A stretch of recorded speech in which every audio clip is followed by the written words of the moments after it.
I think I have a genuine feel for what China is like. Resilience is very apt in terms of describing China and the Chinese. I wanted to be was a journalist who told the truth.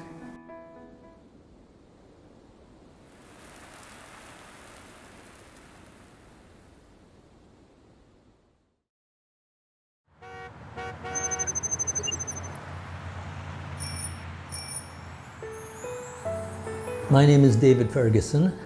I come from Scotland. I've been in China for almost 16 years now.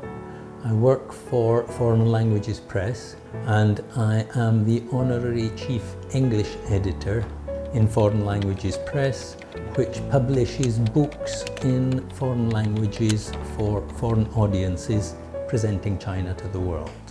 Time will replace ecological with eco-environmental. So we don't completely get rid of the concept of ecology.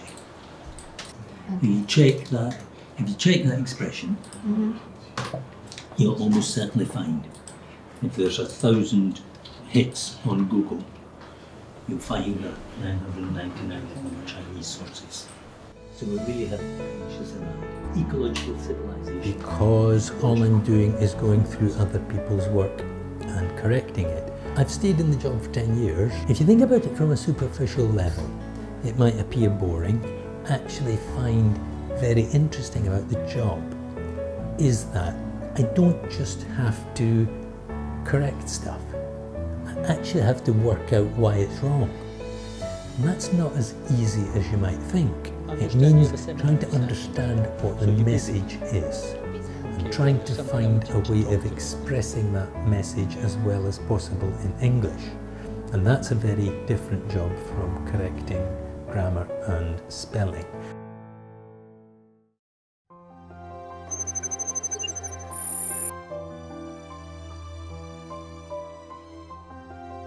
Paul White, he was my colleague with Foreign Languages Press. He was my immediate predecessor in the English department, and he and I worked together on the first volume of The Governance of China. I've worked on all 4 volumes now of The Governance of China. The first volume I worked together with my colleague Paul White, who sadly has now died. Volumes 2, 3 and 4, I was the only English language editor. The advantage of that was it made it easier to achieve consistency. The disadvantage was that it represented a huge workload. And these are big books, 600 pages. I had to go through them 4, even 5 times. So it was a very heavy workload.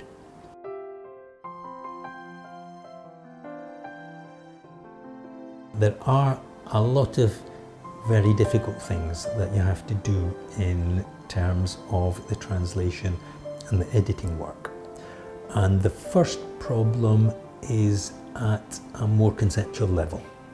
It's that a lot of the material was written by Chinese, in Chinese, and directed towards a Chinese audience. And that means that from a conceptual perspective, it's not really designed to address a Western audience.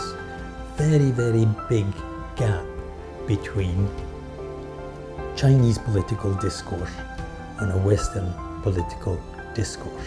So the first thing that you have to do is try to find ways of actually turning the message from what is essentially a Chinese cultural message into a Western cultural message. That's a really difficult thing to do because at the same time you have to stay true to the original content.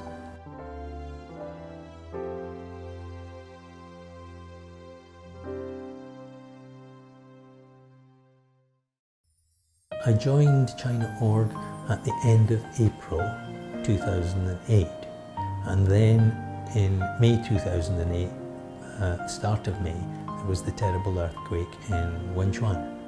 And before I'd gone down to Sichuan, I'd read stories about how very large numbers of the military personnel who were trying to get into the mountains to save people. I remember going to visit a sports stadium in Mianzhu. So there were hundreds, maybe thousands of families camping in tents or whatever makeshift accommodation they had on the grounds of this sports stadium. And there were lots and lots of children. And I was walking around doing my reporting.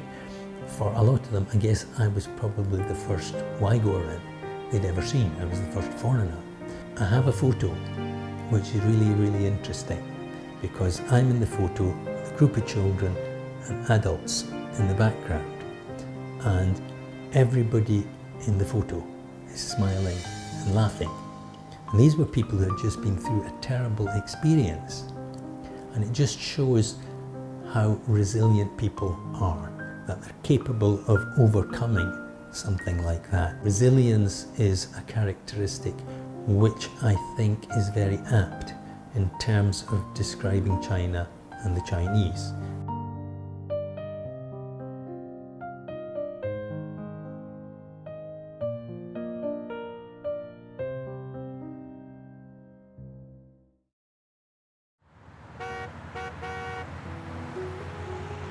I came to China for the first time. I really didn't know anything about the country at all, which I think was very common in the West at that time. I've just completed a book on rural revitalization based on the Gansu experience. That was really, really interesting, because I saw the poverty alleviation work in real life. I saw the genuine transformation that's taken place in China and in Gansu as a result of poverty alleviation. China is already planning that second centenary goal and what it involves. You look at the Western system, in contrast, politicians are looking at tomorrow's media headlines. They don't look further than that, and they've got a great big team of people whose main job is not to look at what the country is going to be like in 5 or 10 or 20 years. It's to look at tomorrow's media headlines and make sure that they're positive. A very fundamental difference in the systems.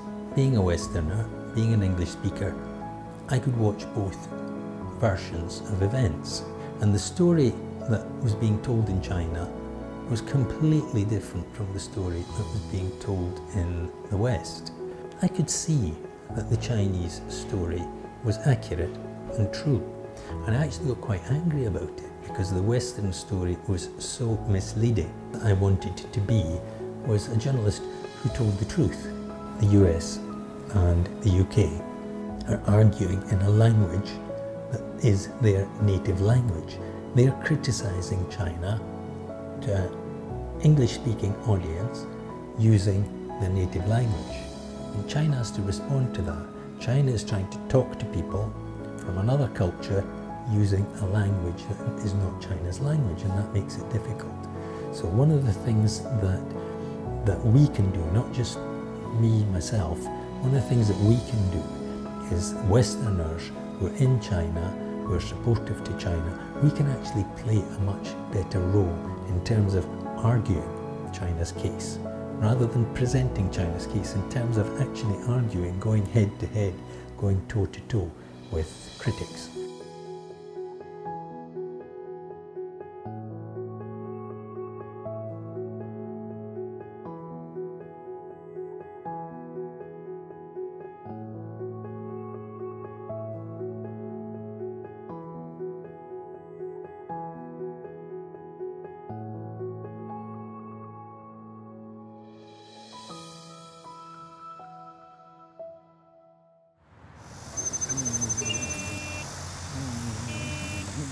I like to cycle.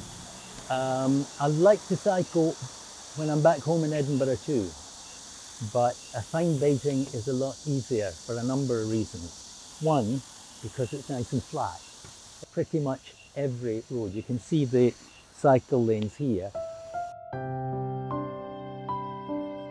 It's a book which I wrote in 2015, and it's a book about the work that's being done at state level and at city level to improve the environment in baiting. So I enjoyed writing this book. It gave me lots of insights into all the work that's being done in terms of cleaning the air, in terms of cleaning the water, in terms of waste disposal, and in terms of greening the city. One of the things that I really enjoy is cycling along the riverbanks as part of the greening process in Beijing. Hi, Frank. I've been here long enough and I've seen enough that I think I have a genuine feel for what China is like. So yes, I very definitely have plans to present China in a positive way, to tell positive stories about China, and also to confront China's critics and force them into actually justifying their position. For me now, I have two homes. I feel very much at home in China, I enjoy being here.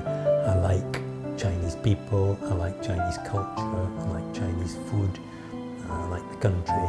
So I'm very much at home here. I'm lucky I now have two homes.